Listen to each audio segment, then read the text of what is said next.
밤 11시 조용한 도서관지기의 평화로운 일상이 전화벨 소리에 산산조각 났습니다. 판사님, 지은이가 응급실에 있어요. 남편한테 맞았어요. 빨리 오세요. 떨리는 목소리 전화기 넘어 들리는 6살 손녀의 울음. 할머니, 엄마가 아파요. 안 일어나요.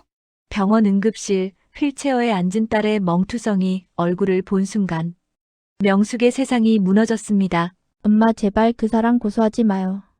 사랑했어요. 딸의 간청에 명숙의 가슴이 찢어졌죠. 세월 담은 사연을 찾아주신 고마운 분들께 기쁨과 행복이 가득하시길 바랍니다. 사연 시작합니다. 서울 외곽의 한적한 마을, 가을 햇살이 따스하게 내리쬐는 오후였습니다. 골목길 끝자락에 자리한 작은 도서관 앞에는 노란 은행잎이 수북이 쌓여 있었죠. 바람이 불 때마다 낙엽이 살랑살랑 춤을 추었고 그 소리는 마치 오래된 책장을 넘기는 소리 같았습니다. 도서관 간판에는 명숙 작은 도서관이라는 글씨가 단정하게 새겨져 있었어요. 명숙이 직접 쓴 글씨였죠.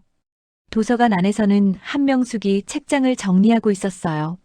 올해로 65살 그녀의 머리카락은 은빛으로 곱게 물들었지만 눈빛만큼은 여전히 날카롭고 또렷했습니다.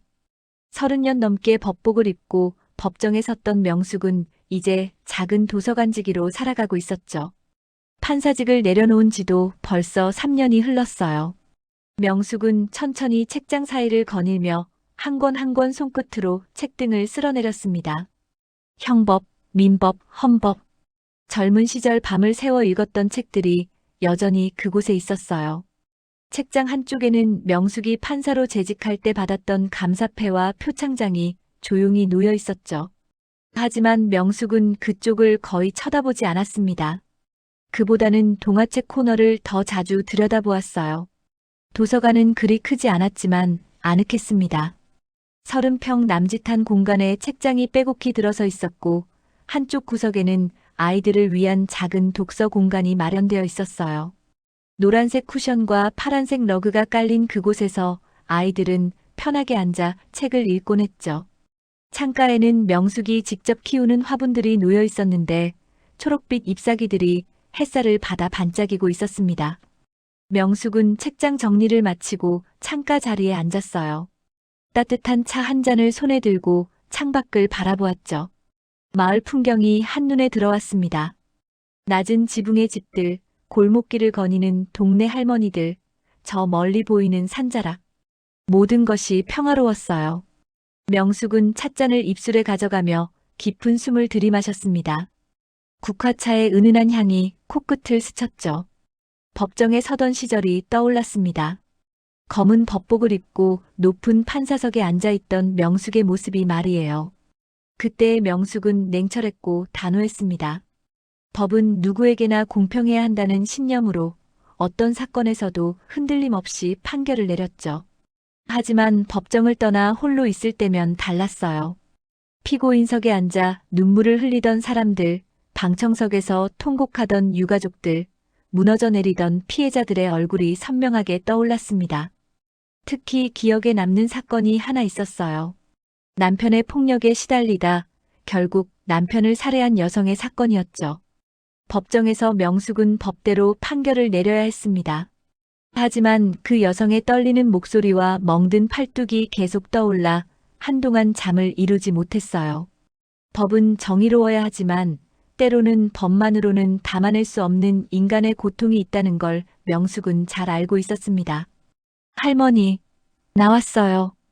유리문이 열리며 경쾌한 목소리가 들려왔어요. 노란 원피스를 입은 수아가 작은 배낭을 메고 도서관 안으로 뛰어들어왔습니다. 수아의 볼은 가을 사과처럼 빨갛게 상기되어 있었고 눈망울은 반짝반짝 빛났죠. 명숙의 얼굴에 환한 미소가 번졌어요. 순식간에 무거웠던 기억들이 사라지고 마음이 밝아졌습니다. 우리 수아, 어서 와. 오늘 유치원은 어땠어? 재밌었어요. 선생님이 칭찬도 해주셨어요. 할머니, 저 오늘 그림 잘 그렸대요. 수아는 할머니의 품에 폴싹 안기며 연신 제잘거렸습니다. 작은 손으로 배낭을 열어 그림 한 장을 꺼내 보였어요. 크레파스로 그린 그림이었는데 노란 집과 할머니, 그리고 수아가 손을 잡고 있는 모습이었죠. 명숙은 그림을 받아들고 천천히 들여다보았습니다.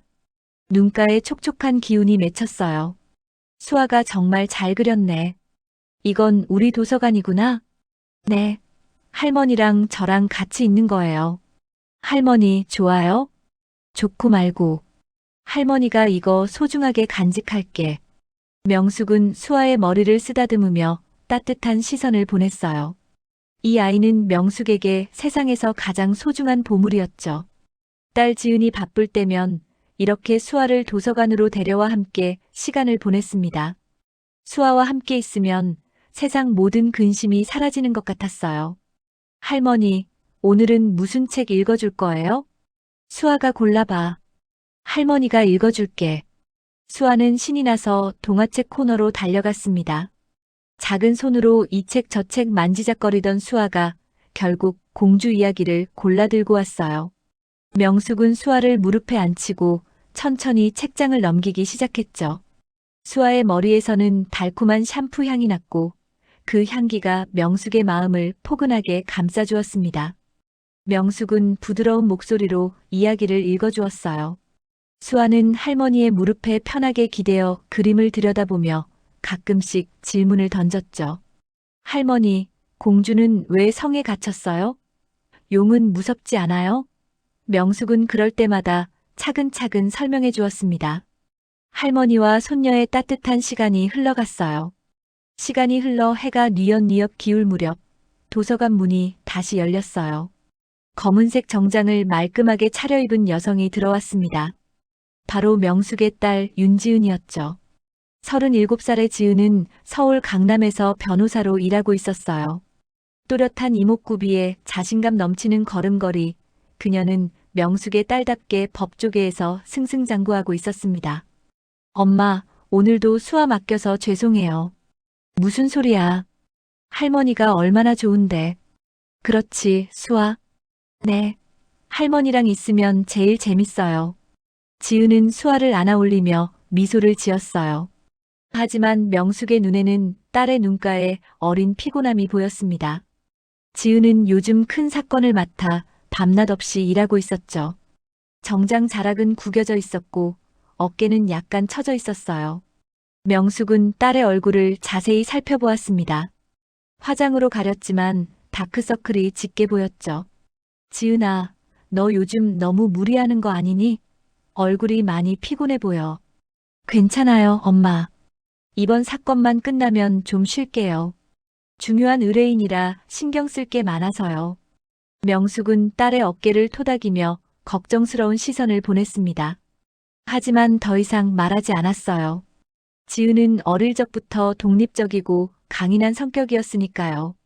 명숙 자신도 젊은 시절에는 일에 몰두하며 살았기에 딸의 마음을 이해할 수 있었습니다. 명숙은 그런 딸이 자랑스러웠지만 동시에 늘 마음 한구석이 불안했어요. 지은은 수아의 손을 잡고 도서관을 나섰습니다. 엄마, 내일 봬요. 건강하세요. 명숙은 유리문 너머로 모녀가 걸어가는 뒷모습을 한참 동안 바라보았어요. 지은의 뒷모습이 점점 작아지다가 골목 모퉁이를 돌아 사라졌죠. 해가 완전히 지고 도서관에 저녁 어둠이 내려앉았어요. 명숙은 불을 하나씩 끄며 하루를 정리했습니다. 창밖으로 보이는 마을은 고요했고 저 멀리서 개 짖는 소리만 들렸죠. 명숙은 잠시 창가에 서서 밤하늘을 올려다보았어요. 별이 총총히 박힌 하늘이 아름다웠습니다. 명숙은 천천히 도서관 문을 잠그고 집으로 향했습니다. 가로등 불빛이 낙엽 쌓인 골목길을 은은하게 비추고 있었어요. 멀리서 바람소리가 들려왔고 명숙은 옷깃을 여미며 조용히 걸음을 옮겼습니다. 집에 돌아가면 따뜻한 저녁을 먹고 책을 읽다가 잠자리에 들 거예요. 내일도 오늘 같은 평화로운 하루가 계속되겠죠. 밤은 깊어만 갔습니다. 명숙의 집 거실에는 작은 스탠드 불빛만이 켜져 있었어요. 명숙은 안경을 쓰고 책상 앞에 앉아 마을 도서관 운영 서류를 정리하고 있었죠. 벽시계가 밤 11시를 가리키고 있었습니다. 창밖으로는 가을바람이 쌩쌩 불어왔고 나뭇가지가 창문을 긁는 소리가 스산하게 들렸어요. 명숙은 볼펜을 놓고 잠시 목을 돌렸습니다. 목덜미가 뻐근했어요. 나이가 들수록 밤늦게까지 일하기가 힘들어졌죠. 명숙은 안경을 벗고 눈을 감았습니다. 피곤이 몰려왔어요. 이제 정리를 마무리하고 잠자리에 들어야겠다는 생각이 들었죠. 바로 그때였습니다. 조용한 밤의 정적을 깨는 전화벨 소리가 울려 퍼졌어요. 따르릉, 따르릉. 명숙은 깜짝 놀라 고개를 들었습니다. 이 늦은 시간에 누가 전화를 할까요? 명숙은 천천히 자리에서 일어나 전화기를 집어들었어요. 여보세요? 전화기 너머로 떨리는 목소리가 들려왔습니다. 숨을 헐떡이는 소리, 그리고 다급한 말투. 명숙의 심장이 쿵 하고 내려앉았어요. 판사님, 저 지은이 친구 민정이에요. 지은이가 지금 응급실에 있어요. 명숙의 손이 떨렸습니다. 전화기를 쥔 손에 힘이 들어갔어요. 귀에서 윙하는 소리가 났죠. 입술이 바짝 말랐습니다. 뭐라고요? 지은이가 왜 응급실에? 폭행을 당했어요. 남편한테 박준호한테 맞았어요. 지금 상태가 심각해요.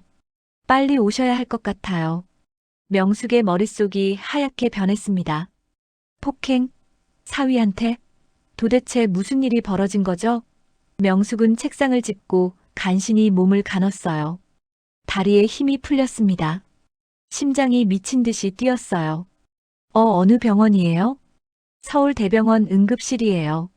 판사님, 빨리 오세요. 아이도 수아도 위험한 상황이에요.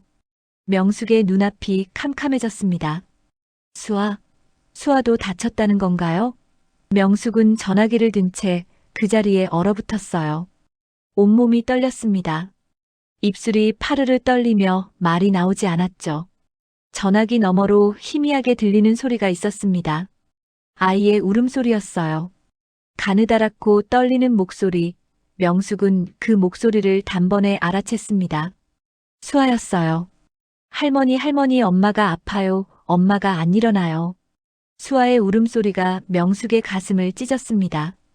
명숙은 눈을 질끈 감았어요. 눈물이 주르륵 흘러내렸죠. 손이 너무 떨려서 전화기를 제대로 잡을 수조차 없었습니다. 지금 갈게요. 수아 좀 잘 돌봐주세요. 명숙은 전화를 끊고 재킷을 집어들었어요. 신발을 신는 손이 떨려서 끈을 제대로 묶을 수가 없었죠. 명숙은 현관문을 박차고 나갔습니다. 깊은 밤에 찬 공기가 얼굴을 때렸어요. 하지만 명숙은 아무것도 느껴지지 않았습니다. 오직 딸과 손녀 생각뿐이었죠. 택시를 잡기 위해 큰 길로 뛰어나갔어요. 한밤중이라 차가 거의 없었습니다. 명숙은 손을 들어 지나가는 택시를 세웠어요. 차에 올라타며 숨을 헐떡였죠. 서울대병원 응급실로 빨리 가주세요. 네, 알겠습니다. 택시는 어둠 속을 달렸습니다. 가로등 불빛이 빠르게 스쳐 지나갔어요. 명숙은 창밖을 보며 두 손을 꽉 쥐었습니다.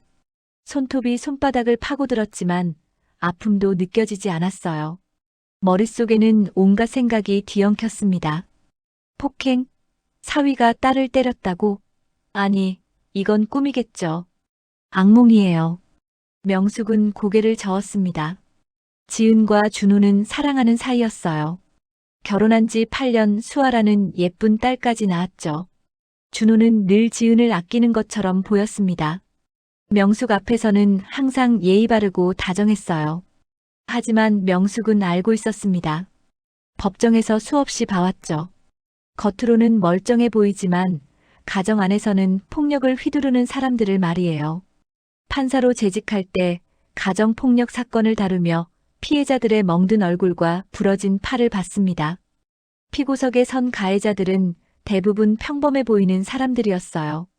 이웃들은 믿을 수 없다는 반응을 보였죠. 설마 내 딸에게도 그런 일이 벌어졌을까요? 명숙은 입술을 깨물었습니다. 요즘 지은의 피곤한 얼굴이 떠올랐어요. 눈가의 다크서클, 약간 처진 어깨, 가끔씩 보이던 멍한 표정. 명숙은 그저 일이 바빠서 그런 줄로만 알았습니다. 하지만 혹시 다른 이유가 있었던 건 아닐까요? 명숙은 눈물을 닦았습니다. 후회가 밀려왔어요. 왜 더 자세히 물어보지 않았을까요? 왜 딸의 변화를 눈치채지 못했을까요? 판사로서 그렇게 많은 사건을 다뤘으면서 정작 내 딸의 고통은 보지 못했던 거예요. 그리고 수아 6살밖에 안 된 어린 손녀가 그 끔찍한 현장을 목격했다는 게 믿기지 않았습니다. 노란 원피스를 입고 해맑게 웃던 수아의 얼굴이 떠올랐어요. 할머니, 할머니 하며 제잘거리던 목소리가 귓가에 맴돌았죠. 그 아이가 지금 병원에서 울고 있다니 명숙의 가슴이 미어졌습니다. 택시는 밤길을 달렸어요. 평소 같으면 1시간은 걸릴 거리였지만 한밤중이라 차가 막히지 않았습니다. 명숙은 초조하게 시계를 들여다보았어요. 시간이 너무 느리게 가는 것 같았죠. 1분 1초가 영겁처럼 느껴졌습니다. 차창 밖으로 서울의 밤 풍경이 지나갔어요. 빌딩의 불빛, 한산한 거리, 가끔씩 보이는 야간 편의점하지만 명숙의 눈에는 아무것도 들어오지 않았습니다. 오직 병원에 도착해야 한다는 생각뿐이었어요. 택시가 속도를 높였습니다. 신호등이 초록불로 바뀔 때마다 빠르게 지나쳤어요. 명숙은 가방끈을 꽉 쥐고 앞만 바라보았습니다. 턱이 떨렸어요. 눈물이 계속 흘러내렸지만 닦을 여유조차 없었죠. 드디어 멀리 병원 건물이 보였습니다. 높이 솟은 건물에 불이 환하게 켜져 있었어요. 응급실 입구에는 앰뷸런스가 서 있었고 의료진이 분주히 움직이고 있었죠. 명숙은 택시비를 던지듯 건네고 차에서 뛰어내렸습니다. 지은아, 수아야. 명숙은 응급실 문을 박차고 들어갔어요. 밝은 형광등 불빛이 눈을 찔렀습니다. 소독약 냄새가 코를 찔렀죠. 복도에는 환자들과 보호자들로 붐볐어요. 명숙은 안내 데스크로 달려갔습니다. 윤지은 환자 어디 있어요? 간호사가 컴퓨터를 확인하며 손가락으로 한쪽을 가리켰어요. 명숙은 그쪽으로 뛰어갔습니다. 복도 끝 응급처치실 앞에 사람들이 모여 있었어요.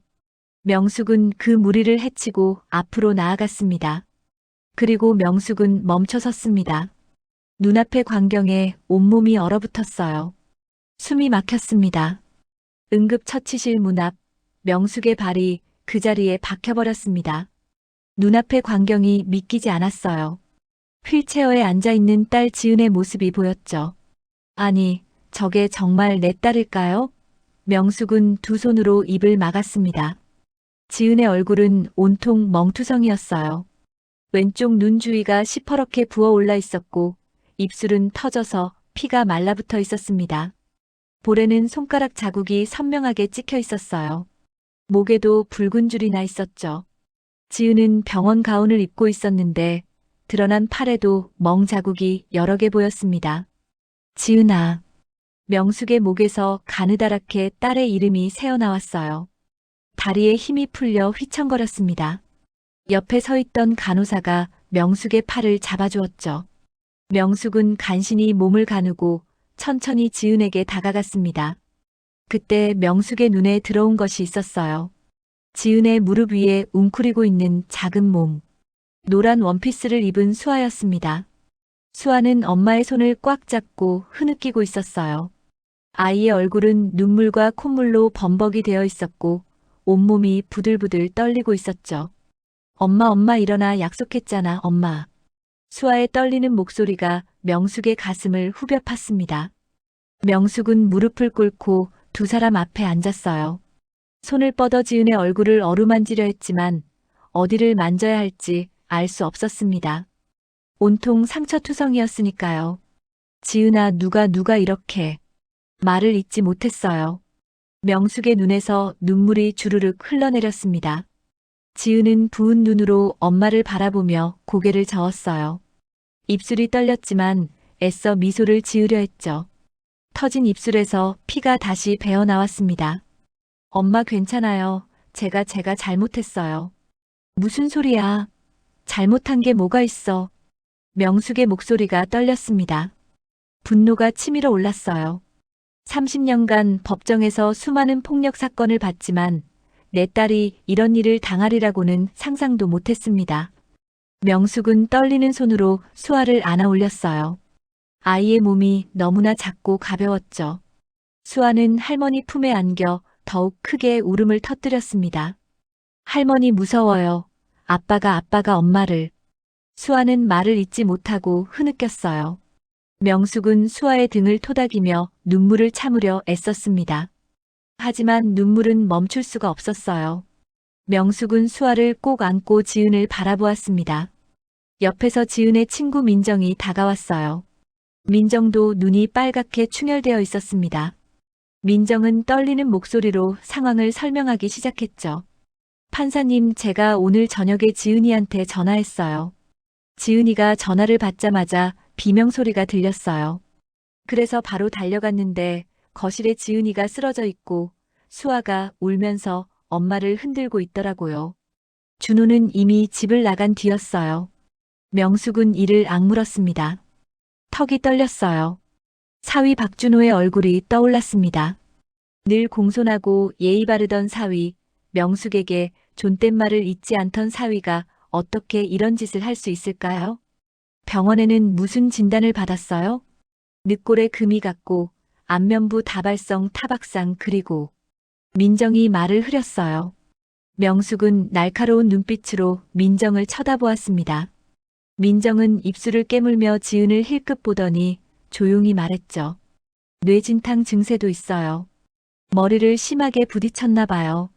의사 선생님이 며칠은 입원해서 경과를 지켜봐야 한대요. 명숙은 눈을 감았습니다. 손에 든 수아를 더욱 꽉 껴안았어요. 화가 났습니다. 너무나 화가 났죠. 하지만 동시에 자책감이 밀려왔어요. 왜 진작 눈치채지 못했을까요? 딸의 변화를, 딸의 고통을 왜 몰랐을까요? 명숙은 다시 지은을 바라보았습니다. 지은은 여전히 고개를 숙인 채 말이 없었어요. 명숙은 지은의 손을 잡았습니다. 차갑고 떨리는 손이었죠. 지은아, 고소해야 해. 당장 경찰에 신고할 거야. 그 순간 지은이 고개를 번쩍 들었어요. 부은 눈으로 명숙을 바라보며 필사적으로 고개를 저었습니다. 터진 입술로 간신히 말을 이어갔죠. 엄마 안 돼요. 제발 그 사람 고소하지 마세요. 뭐? 명숙은 귀를 의심했습니다. 이게 무슨 소리죠? 저렇게 맞아놓고 고소하지 말라니요? 명숙은 딸의 어깨를 잡았어요. 지은아, 정신 차려. 저 사람이 널 이렇게 만들었어. 감옥에 보내야 해. 엄마 아니에요. 준호는 잘못한 게 없어요. 제가 화나게 했어요. 제 잘못이에요. 지은의 목소리는 간절했습니다. 눈물이 볼을 타고 흘러내렸어요. 명숙은 딸의 말을 듣고 가슴이 무너져 내렸습니다. 전형적인 가정폭력 피해자의 반응이었어요. 명숙은 법정에서 수없이 봤습니다. 피해자들이 가해자를 두둔하고 자신의 잘못이라고 말하는 모습을 말이죠. 지은아, 그게 아니야. 내 잘못이 아니야. 엄마, 저 준호를 사랑해요. 진심으로 사랑했어요. 이번만 용서해주고 싶어요. 제발 고소하지 마세요. 지은은 엄마의 손을 붙잡고 애원했습니다. 명숙은 딸의 손을 잡고 눈물을 흘렸어요. 어떻게 해야 할까요? 딸의 간청을 들어줘야 할까요? 아니면 법대로 처리해야 할까요? 명숙의 머릿속이 복잡했습니다. 판사로서의 명숙은 명확했어요. 법대로 처리해야 한다는 것을. 하지만 어머니로서의 명숙은 혼란스러웠죠. 딸의 마음을 존중해야 할까요? 그때 수아가 작은 목소리로 물었습니다. 할머니, 아빠가 나빠요? 아빠가 왜 엄마를 때렸어요? 명숙은 수아를 내려다보았어요. 6살 아이의 눈망울에 두려움이 가득했습니다. 명숙은 입술을 깨물었어요. 무어라 대답해야 할까요? 이 아이에게 뭐라고 설명해야 할까요? 명숙은 수아의 머리를 쓰다듬으며 조용히 말했습니다. 수아야, 할머니가 다 해결할게. 괜찮아. 하지만 명숙 자신도 알고 있었어요. 이건 쉽게 해결될 문제가 아니라는 것을. 복잡하고 힘든 싸움이 될 거라는 것을 말이죠. 병원에서의 그날 밤 이후 사흘이 흘렀습니다. 명숙은 지은과 수아를 자신의 집으로 데려왔어요. 지은은 입원 치료가 필요했지만 명숙의 간곡한 부탁으로 퇴원 허락을 받았죠. 집에서 안정을 취하는 게 낫겠다는 판단이었습니다. 무엇보다 준호로부터 딸과 손녀를 지켜야 했어요. 아침 햇살이 거실로 스며들었습니다. 명숙은 소파에 앉아 멍하니 창밖을 바라보고 있었어요. 지은은 안방에서 수아와 함께 자고 있었죠. 밤새 악몽에 시달리던 수아가 겨우 잠들었습니다. 명숙은 한숨도 자지 못했어요. 머릿속이 복잡했죠. 명숙은 따뜻한 차를 한 모금 마시며 텔레비전을 켰습니다. 아침 뉴스를 보며 마음을 정리하려 했어요. 화면에는 평범한 날씨 예보와 교통정보가 흘러나왔죠. 명숙은 차를 마시며 눈을 감았습니다. 그때였습니다. 속보 자막이 화면 아래를 가로질렀어요. 투자 사기 및 횡령 혐의, 박준호 씨 긴급 체포. 명숙의 손이 멈췄습니다. 찻잔이 덜컹 소리를 내며 흔들렸어요. 명숙은 눈을 부릅뜨고 텔레비전 화면을 응시했죠. 앵커의 목소리가 또렷하게 들려왔습니다. 강남의 한 투자회사를 운영하던 박준호 씨가 투자 사기 및 업무상 횡령 혐의로 검찰에 긴급 체포되었습니다. 피해 금액은 300억 원대로 추정되며 피해자는 200여 명에 달하는 것으로 알려졌습니다. 화면에는 수갑을 찬 준호의 모습이 비쳤어요. 정장을 입은 준호는 고개를 푹 숙인 채 검찰청 건물로 들어가고 있었죠. 기자들의 플래시가 터졌고 질문이 쏟아졌습니다. 준호는 아무 대답 없이 걸어갔어요. 명숙은 찻잔을 내려놓고 텔레비전 앞으로 다가갔습니다. 앵커는 계속 뉴스를 읽어 내려갔어요. 박준호 씨는 고수익을 보장한다며 투자자들을 모집했으나 실제로는 신규 투자금으로 기존 투자자들에게 수익금을 지급하는 전형적인 다단계 방식을 사용한 것으로 드러났습니다. 또한 회사 운영 자금을 개인적으로 유용한 혐의도 받고 있습니다. 명숙은 두 손을 꽉 쥐었습니다. 투자 사기, 횡령, 300억? 명숙은 믿을 수가 없었어요. 사위가 이런 범죄를 저질렀다니요. 명숙은 소파에 주저앉았습니다. 다리에 힘이 풀렸어요. 잠시 후 안방 문이 열리며 지은이 나왔습니다. 아직 얼굴에 멍은 가시지 않았지만 부기는 많이 빠진 상태였어요. 지은은 명숙의 표정을 보고 이상함을 느꼈죠. 엄마, 무슨 일이에요? 명숙은 말없이 텔레비전을 가리켰습니다. 지은은 화면을 보고 그 자리에 얼어붙었어요. 뉴스에서는 여전히 준호의 범죄 내용을 상세히 보도하고 있었죠. 지은의 얼굴이 새하얗게 변했습니다. 아니, 이럴 수가. 지은은 벽을 짚고 간신히 몸을 지탱했어요. 명숙이 황급히 달려가 지은을 부축했죠. 지은은 소파에 앉으며 고개를 떨구었습니다. 눈물이 뚝뚝 떨어졌어요. 엄마, 저는 몰랐어요. 준호가 그런 일을 하는 줄은. 알아, 지은아. 내 잘못이 아니야. 명숙은 딸의 어깨를 감싸 안았습니다. 지은은 명숙의 품에 안겨 흐느꼈어요. 명숙은 딸의 등을 토닥이며 눈물을 참았습니다. 화가 났어요. 사위에 대한 분노가 치밀어 올랐죠. 준호는 딸을 폭행했을 뿐만 아니라 수백 명의 사람들을 속이고 거액을 가로챘던 겁니다. 명숙은 이를 악물었어요. 용서할 수 없었죠. 그날 오후 명숙은 옛 동료로부터 전화를 받았습니다. 법원에서 함께 근무했던 후배 판사 정훈이었어요. 명숙 선배님, 혹시 뉴스 보셨어요? 응, 봤어. 선배님, 그게 이번 사건이 서울중앙지방법원으로 배당됐는데. 정훈은 말을 흐렸습니다. 명숙의 가슴이 쿵 하고 내려앉았어요. 설마 하는 불길한 예감이 들었죠. 재판장이 누구야? 그게 추첨 결과 명숙 선배님께 배당됐어요. 명숙은 전화기를 든 채 그 자리에 멈춰 섰습니다. 숨이 막혔어요. 자신에게 사위의 재판을 자신이 맡게 됐다고요? 말도 안 돼. 그럴 리가 없어. 내가 이미 은퇴했잖아. 선배님, 지난달에 특별복귀 판사 명단에 올라가셨잖아요. 기억 안 나세요? 판사 인력이 부족해서 은퇴 판사들을 일시적으로 재임용하는 제도요. 선배님께서 동의서에 서명하셨어요. 명숙은 기억을 더듬었습니다. 맞아요. 한 달 전쯤 법원에서 연락이 왔었죠. 판사 부족으로 중요한 사건들이 지연되고 있으니 일시적으로 도와달라는 부탁이었어요. 명숙은 깊은 고민 없이 동의했었습니다. 법조계에 마지막으로 기여할 수 있다면 좋겠다고 생각했었죠. 하지만 이런 일이 벌어질 줄은 꿈에도 몰랐어요. 정훈아, 회피 신청할게. 당연히 회피 사유에 해당하잖아. 선배님, 그게 문제가 있어요. 이 사건이 너무 커서 여론의 주목을 받고 있어요.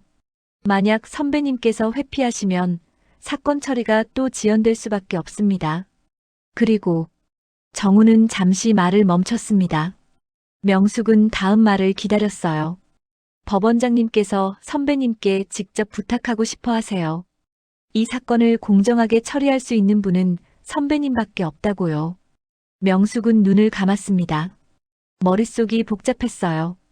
법관으로서 공정하게 판결을 내려야 한다는 것은 알고 있었습니다. 하지만 피고인이 자신의 사위라니요. 게다가 딸을 폭행한 사람이잖아요. 명숙은 거실을 천천히 걸어 다녔습니다. 창밖으로 가을 하늘이 보였어요. 구름 한 점 없이 맑은 하늘이었죠. 명숙은 깊은 숨을 들이마셨습니다. 운명이었을까요? 아니면 필연이었을까요? 명숙은 30년간 법복을 입고 정의를 지키려 애썼습니다. 그런 명숙에게 마지막 시험이 찾아온 걸까요? 명숙은 전화기를 다시 귀에 갖다 댔어요. 알았어. 내가 맡을게. 정말 괜찮으시겠어요? 응. 이건 내가 해야 할 일인 것 같아. 명숙은 전화를 끊고 창밖을 바라보았습니다. 법복을 다시 입어야 할 때가 온 거예요. 이번에는 가장 힘든 재판이 될 겁니다. 재판 당일 아침 명숙은 옷장 앞에 섰습니다. 검은 법복이 옷걸이에 걸려 있었어요. 3년 만에 다시 꺼낸 법복이었죠. 명숙은 천천히 법복을 손으로 쓰다듬었습니다. 옷감의 촉감이 낯설면서도 익숙했어요. 명숙은 법복을 입기 시작했습니다. 단추를 하나하나 채우는 손이 떨렸죠. 거울 속에 비친 자신의 모습을 바라보았어요. 은빛 머리와 법복의 검은색이 대조를 이뤘습니다. 명숙은 깊은 숨을 들이마셨어요. 엄마, 정말 괜찮으세요? 뒤에서 지은의 목소리가 들렸습니다. 명숙은 거울 너머로 딸을 바라보았어요. 지은의 얼굴에서 멍은 많이 가셨지만 아직 희미하게 자국이 남아 있었죠. 괜찮아. 엄마는 판사야. 이게 엄마가 해야 할 일이야. 명숙의 목소리는 단호했습니다. 하지만 마음속은 요동치고 있었어요. 자신이 공정하게 재판을 진행할 수 있을까요? 명숙은 다시 거울 속 자신을 응시했습니다. 법관의 눈빛을 되찾아야 했어요. 서울중앙지방법원 제3형사법정. 법정 문이 열리자 웅성거리던 소리가 멈췄습니다. 명숙은 천천히 재판대로 걸어갔어요. 구두굽이 바닥을 두드리는 소리만이 법정 안에 울려 퍼졌죠. 명숙은 재판대에 올라 의자에 앉았습니다. 법정을 둘러보았어요. 방청석은 사람들로 가득 차 있었습니다. 피해자들의 분노에 찬 얼굴, 기자들의 날카로운 시선, 그리고 명숙의 눈길이 한 곳에 멈췄어요. 왼쪽 방청석 앞줄에 휠체어가 놓여 있었습니다. 휠체어에는 지은이 앉아 있었고 지은의 무릎 위에는 수아가 조용히 앉아 있었어요. 수아는 여전히 노란 원피스를 입고 있었죠. 명숙의 가슴이 철렁 내려앉았어요. 왜 지은이 법정에 왔을까요? 지은은 고개를 들어 명숙과 눈을 마주쳤습니다. 눈빛에는 복잡한 감정이 어려 있었어요. 슬픔, 두려움, 그리고 무언가를 간청하는 듯한 빛이었죠. 피고인 입장하겠습니다. 법정 직원의 목소리가 울려 퍼졌습니다. 법정 뒤편 문이 열리며 죄수복을 입은 남자가 들어왔어요. 박준호였습니다. 교도관의 안내를 받으며 피고석으로 걸어가는 준호의 모습은 초라했어요. 한때 잘 나가던 사업가의 모습은 온데간데 없었죠. 준호는 피고석에 앉았습니다. 고개를 들어 법정을 둘러보던 준호의 시선이 방청석에 닿았어요. 지은과 수아를 발견한 순간 준호의 얼굴이 굳어졌습니다. 입술이 파르르 떨렸죠. 그리고 준호의 시선이 위로 향했습니다. 재판대 위 판사복을 입고 앉아있는 명숙과 눈이 마주쳤어요. 순간 법정 안의 공기가 얼어붙었습니다. 준호의 얼굴이 새하얗게 변했죠. 입이 벌어졌지만 말이 나오지 않았어요. 명숙도 준호를 내려다보고 있었습니다. 법관의 냉정한 눈빛이었어요. 감정을 드러내지 않으려 애썼지만 손은 떨리고 있었죠. 명숙은 책상 아래에서 두 손을 꽉 쥐었습니다. 시간이 멈춘 것 같았어요. 재판대 위의 장모, 피고석의 사위, 방청석의 딸과 손녀. 네 사람의 시선이 공중에서 얽혔습니다. 법정 안은 너무나 조용했어요. 사람들의 숨소리조차 들릴 정도였죠. 방청석에서 웅성거리는 소리가 일었어요. 사람들이 이상한 분위기를 눈치챈 겁니다. 기자들은 상황을 파악하려는 듯 서로 귓속말을 주고받았죠. 긴장감이 법정 안을 가득 메웠습니다. 명숙은 눈을 감고 깊은 숨을 들이마셨어요. 정신을 가다듬어야 했습니다. 지금 명숙은 할머니도 어머니도 아니에요. 판사였죠. 법복을 입은 순간 명숙은 오직 법만을 따라야 했습니다. 명숙은 눈을 뜨고 법정을 둘러보았어요. 그리고 서류를 집어들며 입을 열었습니다. 재판을 시작하겠습니다. 사건 번호 2025형 7342 특정경제범죄 가중처벌에 관한 법률 위반, 사기 및 업무상 횡령 사건입니다. 명숙의 목소리는 차분하고 단호했어요. 떨림은 없었죠. 30년간 단련된 법관의 목소리였습니다. 법정 안의 사람들이 숙연해졌어요. 피고인 박준호, 일어서십시오. 준호는 떨리는 다리로 자리에서 일어났습니다. 창백한 얼굴로 명숙을 올려다보았죠. 명숙은 준호를 내려다보며 물었어요. 피고인의 인적사항을 확인하겠습니다. 성명은 박준호, 나이는 41세, 직업은 무직으로 확인됩니까? 네, 맞습니다. 준호의 목소리는 가늘게 떨렸습니다. 명숙은 서류를 내려다보며 계속 질문했어요. 피고인은 투자 사기 및 업무상 횡령 혐의로 기소되었습니다. 검사의 공소 사실을 인정합니까? 준호는 대답하지 못했습니다. 입술만 바르르 떨릴 뿐이었죠. 잠시 침묵이 흘렀어요. 법정 안의 긴장감이 높아졌습니다. 명숙은 준호를 지그시 바라보았어요. 법관으로서 냉정해야 했지만 마음속 깊은 곳에서는 분노가 끓어오르고 있었습니다. 저 남자가 명숙의 딸을 때렸어요. 손녀 앞에서 딸을 폭행했죠. 그리고 수백 명의 사람들을 속여 거액을 가로챘습니다. 하지만 명숙은 표정을 흐트러뜨리지 않았어요. 법관은 감정에 휘둘려서는 안 되니까요. 명숙은 다시 한번 물었습니다. 피고인 답변하십시오. 공소 사실을 인정합니까? 저는 준호의 목소리가 떨렸습니다. 그리고 준호는 방청석 쪽을 돌아보았어요. 지은과 수아를 바라보았죠. 수아는 아빠를 보며 작은 손을 들어 흔들었습니다. 순진한 아이는 아직 상황을 이해하지 못하고 있었어요. 준호는 다시 고개를 돌려 명숙을 올려다보았습니다. 눈빛에는 두려움과 후회가 가득했어요. 입술을 떨며 간신히 말했죠. 죄송합니다. 모두 제 잘못입니다. 죄송합니다. 모두 제 잘못입니다.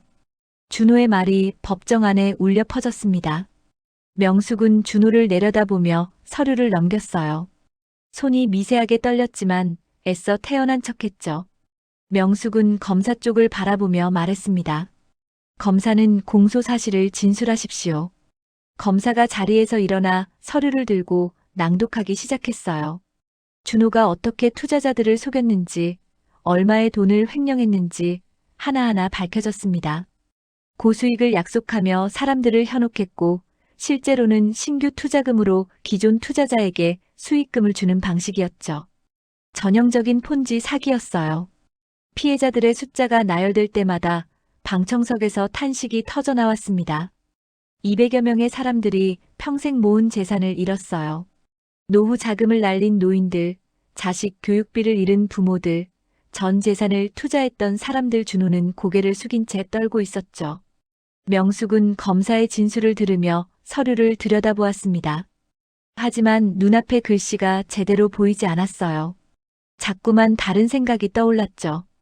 병원에서 본 지은의 얼굴이 떠올랐습니다. 멍투성이 얼굴, 터진 입술, 부은 눈. 명숙은 눈을 감았어요. 그리고 수아가 울던 모습도 떠올랐습니다. 엄마에게 손을 뻗으며 엄마 일어나라고 외치던 수아의 모습이 선명하게 보였어요. 명숙의 손이 더욱 떨렸습니다. 법복 안에서 심장이 요동쳤죠. 판사님, 피해자 측에서 진술하기를 원합니다. 검사의 말에 명숙은 정신을 차렸어요. 고개를 들어 방청석을 바라보았습니다. 한 남자가 일어섰어요. 60대 정도 되어 보이는 남자는 떨리는 목소리로 말하기 시작했습니다. 저는 평생 모은 돈을 모두 잃었습니다.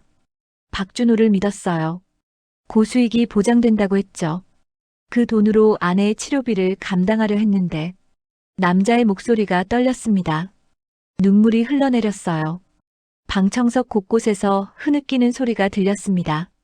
명숙은 그 광경을 바라보며 입술을 깨물었어요. 또 다른 피해자가 일어나 진술했습니다. 50대 여성이었어요. 제 아들이 대학에 다니고 있어요. 등록금을 마련하려고 투자했는데 이제 아이를 학교에 보낼 수가 없어요. 박준호 때문에 제 인생이 무너졌습니다. 여성은 울먹이며 주저앉았어요. 옆 사람이 부축해 일으켰죠. 법정 안의 분위기가 무거워졌습니다. 피해자들의 분노와 슬픔이 법정 안을 가득 채웠어요. 명숙은 그 모습을 지켜보며 깊은 숨을 들이마셨습니다. 판사로서 명숙은 수많은 피해자를 봐왔어요. 하지만 오늘만큼 가슴 아픈 적은 없었습니다. 왜냐하면 피고석에 앉은 사람이 명숙의 사위였으니까요. 명숙은 준호를 내려다보았어요. 준호는 고개를 들지 못하고 있었습니다. 어깨가 떨리고 있었죠. 과연 저 사람이 뉘우치고 있는 걸까요? 아니면 들킨 것을 후회하는 걸까요? 명숙은 알 수 없었어요. 피고인 측 변호인, 변론하십시오. 명숙의 목소리에 준호의 변호사가 일어났습니다. 변호사는 준비한 서류를 들고 말하기 시작했어요. 피고인은 범행을 인정하고 깊이 반성하고 있습니다. 피고인은 처음부터 사기를 칠 의도가 없었습니다. 사업이 잘못되면서 어쩔 수 없이. 변호인. 명숙의 목소리가 법정을 가득 채웠습니다. 변호사가 놀라 멈췄어요. 명숙은 변호사를 날카롭게 바라보며 말했죠. 200여 명을 속이고 300억 원을 가로챈 것이 어쩔 수 없는 상황이었다는 겁니까? 변호인은 좀 더 신중하게 변론하시기 바랍니다. 명숙의 목소리는 단호했습니다. 법정 안이 숙연해졌어요. 변호사는 당황한 표정으로 고개를 숙였죠. 명숙은 다시 서류를 들여다보았습니다. 하지만 명숙의 마음은 복잡했어요. 법대로 진행하려 하지만 마음속 분노는 끓어오르고 있었습니다. 저 사람은 단순히 사기꾼이 아니에요. 명숙의 딸을 때린 사람이었죠. 손녀 앞에서 딸을 폭행한 사람이었어요. 명숙의 손이 떨렸습니다. 책상 위에 놓인 손이 부들부들 떨리고 있었어요. 명숙은 손을 주먹 쥐어 떨림을 멈추려 했지만 쉽지 않았죠. 눈앞이 흐려졌습니다. 수아가 엄마에게 손을 뻗던 장면이 자꾸 떠올랐어요. 명숙은 눈을 들어 방청석을 바라보았습니다. 지은이 휠체어에 앉아 명숙을 바라보고 있었어요. 지은의 눈빛에는 간청하는 듯한 빛이 어려 있었죠. 무언가를 말하고 싶은 듯 했지만 입을 열지는 못했습니다. 지은의 무릎 위에서 수아가 할머니를 올려다보고 있었어요. 명숙은 서류를 내려놓고 입을 열었습니다. 목소리를 가다듬으려 했지만 떨림이 묻어났어요. 피해자는 복수를 바라지 않았을지도 모릅니다. 명숙은 잠시 말을 멈췄습니다. 지은을 바라보았죠. 지은은 고개를 끄덕이고 있었어요. 명숙의 가슴이 아팠습니다. 하지만 명숙은 계속 말을 이어갔어요.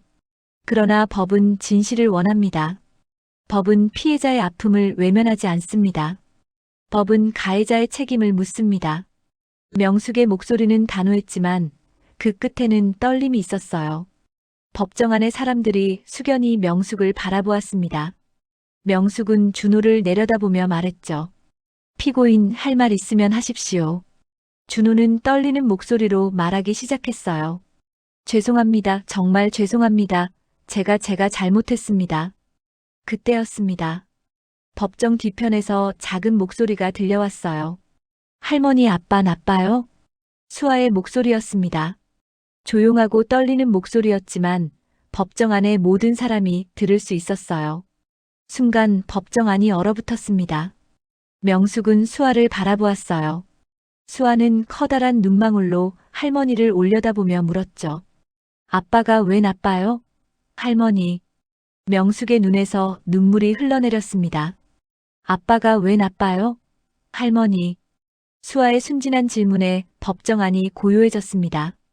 명숙은 눈물을 닦으며 깊은 숨을 들이마셨어요. 지은은 수아를 안고 조용히 법정을 나갔죠. 명숙은 두 사람의 뒷모습을 지켜보며 망치를 들었습니다. 오늘 재판은 여기서 마치겠습니다. 다음 재판은 일주일 후 같은 시간에 열리겠습니다. 망치 소리가 법정에 울려 퍼졌어요. 일주일이 흘렀습니다. 재판 마지막 날이 다가왔죠. 명숙은 새벽부터 잠을 이루지 못했어요. 오늘 최종 판결을 내려야 했습니다. 사위에게 형량을 선고해야 하는 날이었죠. 명숙은 법원으로 향하는 차 안에서 창밖을 바라보았습니다. 하늘은 맑았지만 명숙의 마음은 무겁기만 했어요. 과연 올바른 판결을 내릴 수 있을까요? 명숙은 눈을 감고 기도하듯 생각했습니다. 법정에 도착하자 이미 많은 사람들이 모여 있었어요. 피해자들, 기자들, 방청객들 모두가 오늘의 판결을 기다리고 있었죠. 명숙은 재판대에 올라 앉았습니다. 법정 안을 둘러보았어요. 지은과 수아는 보이지 않았습니다. 명숙은 안도의 한숨을 쉬었어요. 재판을 시작하겠습니다. 명숙의 목소리가 울려 퍼졌습니다. 준호가 피고석에 입장했어요. 지난 일주일 동안 준호는 더욱 초췌해져 있었습니다. 죄수복이 헐렁하게 늘어져 있었고 얼굴에는 수염이 자라나 있었죠. 검사 측에서 추가 증거나 증인이 있으면 제출하십시오. 검사가 자리에서 일어났습니다. 그리고 뒤쪽을 향해 손짓했어요. 법정 문이 열리며 한 젊은 여성이 들어왔습니다. 20대 후반으로 보이는 여성은 긴장한 표정으로 증인석으로 걸어갔어요. 증인의 인적 사항을 말씀해 주십시오. 제 이름은 이유라입니다. 나이는 28살이고 박준호의 회사에서 비서로 일했습니다. 유라의 목소리는 떨리고 있었어요. 명숙은 유라를 바라보며 물었습니다. 증인은 무엇을 증언하러 오셨습니까? 저는 진실을 밝히고 싶어서 왔습니다. 박준호가 저지른 범죄뿐만 아니라 또 다른 진실을 말이죠. 유라는 손에 든 작은 저장 장치를 들어 보였어요. 명숙은 눈썹을 찌푸렸습니다. 또 다른 진실이라니 무슨 말일까요? 증거물을 제출하겠습니다. 검사가 유라에게서 저장 장치를 받아 법정 직원에게 건넸어요. 직원은 컴퓨터에 연결했고 법정 앞쪽에 있는 대형 화면에 영상이 뜨기 시작했습니다. 처음에는 화면이 흔들렸어요. 누군가 몰래 촬영한 것처럼 보였죠. 그리고 화면이 안정되자 거실 모습이 나타났습니다. 명숙은 그 거실을 알아봤어요. 지은의 집이었습니다. 화면 속에서 지은이 보였어요. 배가 불러 있었죠. 임신한 상태였습니다. 지은은 소파에 앉아 서류를 보고 있었어요. 그때 준호가 화면에 나타났습니다. 당신 때문에 다 망했어. 다 당신 때문이야. 준호의 목소리가 법정 안에 울려 퍼졌습니다. 방청석에서 숨죽이는 소리가 들렸어요. 화면 속 준호는 지은에게 다가가 소리를 질렀죠. 회사가 망한 게 내 탓이야? 당신이 돈을 더 벌어오지 그랬어. 여보, 진정해요. 우리 아기 생각해서라도. 지은이 배를 감싸며 일어섰습니다. 하지만 준호는 지은의 팔을 거칠게 잡아챘어요. 지은이 비틀거렸죠. 그리고 준호가 지은을 밀쳤습니다. 쿵. 지은이 바닥에 쓰러졌어요. 배를 감싸며 신음소리를 냈죠. 법정 안에서 비명소리가 터져나왔습니다. 명숙은 두 손으로 입을 막았어요. 눈을 감을 수가 없었습니다. 그때 화면 한쪽에서 작은 그림자가 나타났어요. 노란 원피스를 입은 수아였습니다. 수아는 쓰러진 엄마를 보고 달려왔죠. 엄마, 엄마. 수아는 엄마에게 손을 뻗으며 울기 시작했어요. 작은 손으로 엄마의 어깨를 흔들었습니다. 지우는 바닥에 누운 채 배를 감싸고 있었어요. 얼굴이 창백하게 질려 있었죠. 엄마, 일어나요. 엄마. 수아의 울음소리가 법정 안을 가득 채웠습니다. 명숙은 눈을 감았어요. 눈물이 주르륵 흘러내렸죠. 손이 떨려서 책상을 제대로 짚을 수가 없었습니다. 준호는 화면 속에서 뒤돌아 나가버렸어요. 쓰러진 아내와 우는 딸을 버려두고 말이죠. 영상은 거기서 끝났습니다. 화면이 검게 변했어요. 법정 안은 숨소리조차 들리지 않을 만큼 조용했습니다. 피해자들은 경악한 표정으로 화면을 바라보고 있었어요. 기자들은 미친 듯이 펜을 놀리고 있었죠. 준호는 피고석에서 고개를 푹 숙이고 있었습니다. 유라가 증인석에서 떨리는 목소리로 말했어요. 저는 그날 저녁 서류를 가지러 집에 갔다가 이 장면을 목격했습니다. 숨어서 휴대전화로 촬영했어요. 두려웠지만 언젠가는 진실이 밝혀져야 한다고 생각했습니다. 명숙은 유라를 바라보았습니다. 눈물이 멈추지 않았어요. 명숙은 손수건으로 눈물을 닦으며 물었습니다. 증인은 그 후 무슨 일이 있었는지 아십니까? 네. 윤지은 변호사님은 그날 병원에 실려갔습니다. 조산 위험이 있다는 진단을 받았고요. 다행히 아기는 무사했지만 한 달 동안 입원 치료를 받으셨습니다. 방청석에서 탄식이 터져나왔습니다. 명숙은 입술을 깨물었어요. 임신한 아내를 밀쳐 쓰러뜨린 준호 6살 딸 앞에서 말이죠. 명숙의 분노가 폭발할 것 같았습니다. 명숙은 준호를 내려다보았어요. 준호는 여전히 고개를 숙이고 있었습니다. 어깨가 떨리고 있었죠. 우는 건지 두려워하는 건지 알 수 없었어요. 피고인, 고개를 드십시오. 명숙의 목소리는 차갑고 날카로웠습니다. 준호가 천천히 고개를 들었어요. 눈은 충혈되어 있었고 얼굴은 창백했죠. 피고인은 방금 본 영상의 내용을 인정합니까? 준호는 말을 잇지 못했습니다. 입술만 바르르 떨릴 뿐이었어요. 답변하십시오. 인정합니까? 네, 인정합니다. 죄송합니다. 준호의 목소리는 가늘게 떨렸습니다. 방청석의 피해자들이 분노에 찬 표정으로 준호를 노려보고 있었어요. 누군가 저런 인간이 하고 외쳤습니다.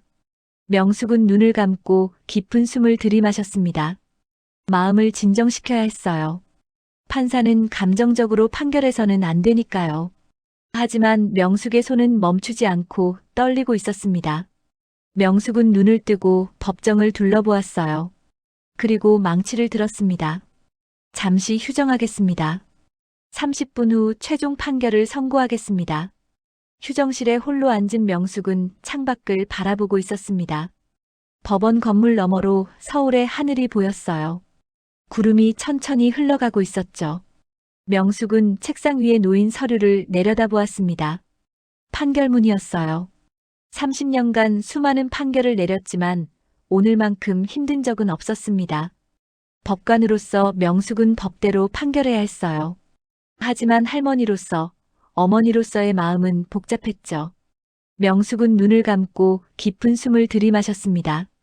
수아의 얼굴이 떠올랐어요. 노란 원피스를 입고 할머니에게 미소 짓던 모습, 도서관에서 그림을 그리던 모습, 그리고 법정에서 할머니 아빠 나빠요?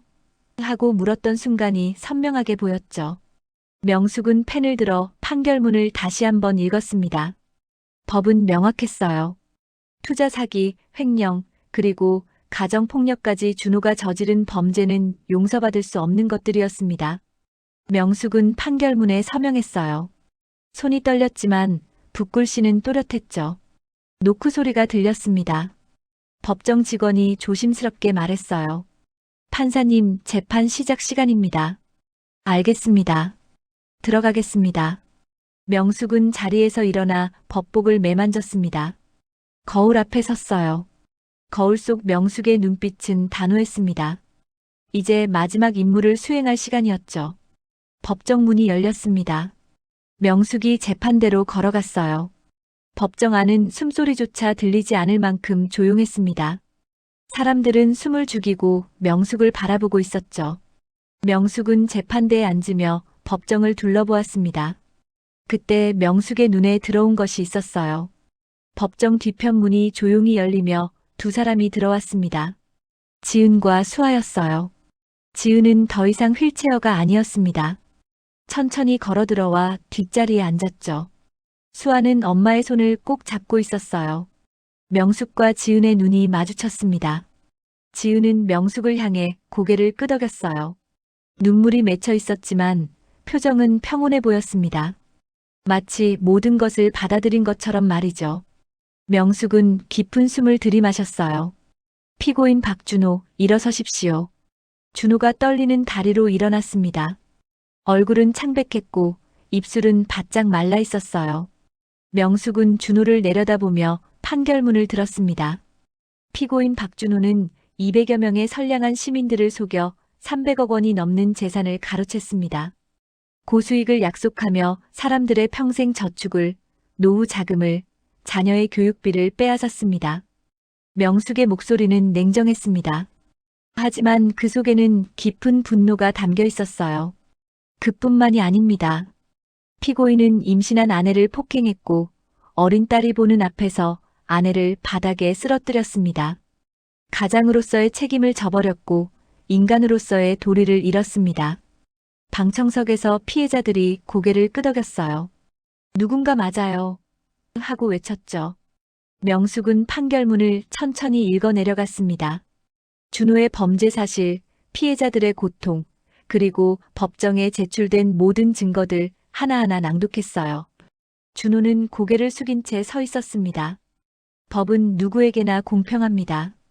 법은 진실을 외면하지 않습니다. 명숙은 잠시 말을 멈췄습니다. 지은을 바라보았어요. 지은은 수아를 안고 명숙을 바라보고 있었죠. 명숙은 다시 준호를 내려다보며 입을 열었습니다. 피고인 박준호에게 특정 경제범죄 가중처벌에 관한 법률 위반, 사기 및 업무상 횡령죄로 징역 12년을 선고합니다. 망치가 책상을 내리쳤습니다. 쾅! 그 소리가 법정 안에 울려 퍼졌어요. 순간 법정이 술렁거렸습니다. 피해자들은 박수를 쳤고 기자들은 미친 듯이 메모했죠. 준호는 그 자리에서 무릎이 꺾였습니다. 주저앉으며 두 손으로 얼굴을 감쌌어요. 어깨가 떨리고 있었죠. 교도관이 준호를 부축해 일으켰습니다. 명숙은 준호를 마지막으로 바라보았어요. 냉정한 눈빛이었지만 그 눈빛은 뜨거웠습니다. 30년간 지켜온 정의를 관철시킨 순간이었죠. 피고인은 퇴정하십시오. 준호가 법정을 나갔습니다. 비틀거리는 걸음이었어요. 법정 문이 닫히자 명숙은 천천히 숨을 내쉬었습니다. 긴장이 풀리며 온몸에 힘이 빠졌어요. 재판을 모두 마치겠습니다. 명숙은 재판대에서 내려왔습니다. 법복이 무겁게 느껴졌어요. 명숙은 휴정실로 돌아가지 않고 법정 뒤편으로 걸어갔습니다. 지은과 수아가 있는 곳으로 말이죠. 엄마. 지은이 일어나 명숙을 향해 걸어왔어요. 눈물이 볼을 타고 흘러내렸습니다. 하지만 미소를 짓고 있었어요. 명숙은 딸을 끌어안았습니다. 지은도 명숙을 꽉 껴안았죠. 두 사람은 한참 동안 그렇게 서 있었습니다. 할머니. 수아가 달려와 명숙의 다리를 안았어요. 명숙은 몸을 굽혀 수아를 안아 올렸습니다. 수아는 할머니의 목을 감싸며 물었죠. 할머니, 이제 엄마 괜찮아? 명숙은 수아의 눈을 바라보며 미소 지었습니다. 눈물이 흘러내렸지만 행복한 눈물이었어요. 응, 우리 이제 괜찮아. 다 괜찮아질 거야. 명숙은 수아와 지은을 안고 법정을 나왔습니다. 복도에는 햇살이 가득 들어오고 있었어요. 창문 너머로 보이는 하늘은 맑고 푸르렀죠. 명숙은 휴게실로 들어가 천천히 법복을 벗기 시작했습니다. 단추를 하나하나 풀며 깊은 숨을 쉬었어요. 33년의 법관 생활이 이제 정말 끝났습니다. 명숙은 법복을 옷걸이에 걸고 한참 바라보았어요. 엄마, 고생하셨어요. 지은이 명숙의 어깨에 손을 얹었습니다. 명숙은 딸의 손을 잡았어요. 따뜻했죠. 아니야. 엄마가 해야 할 일을 했을 뿐이야. 할머니는 멋있어요. 수아가 박수를 치며 말했어요. 명숙은 웃으며 수아를 안아 올렸습니다. 세 사람은 법원을 나서 햇살 속으로 걸어갔어요. 가을바람이 불어왔습니다. 따뜻하고 부드러운 바람이었어요. 명숙은 하늘을 올려다보았습니다. 구름 사이로 햇살이 쏟아지고 있었죠. 명숙은 지은과 수아의 손을 잡고 천천히 걸었습니다. 이제 새로운 시작이었어요. 법복을 벗은 명숙은 다시 할머니로, 어머니로 돌아갈 수 있었습니다. 명숙은 미소를 지으며 앞으로 걸어갔어요. 햇살이 세 사람을 따뜻하게 감싸주었습니다. 지금까지 사연 들어주신 여러분께 진심으로 감사드립니다. 구독과 좋아요 부탁드립니다. 구독은 무료입니다. 세월 담은 사연을 찾아주신 고마운 분들께 기쁨과 행복이 가득하시길 바랍니다.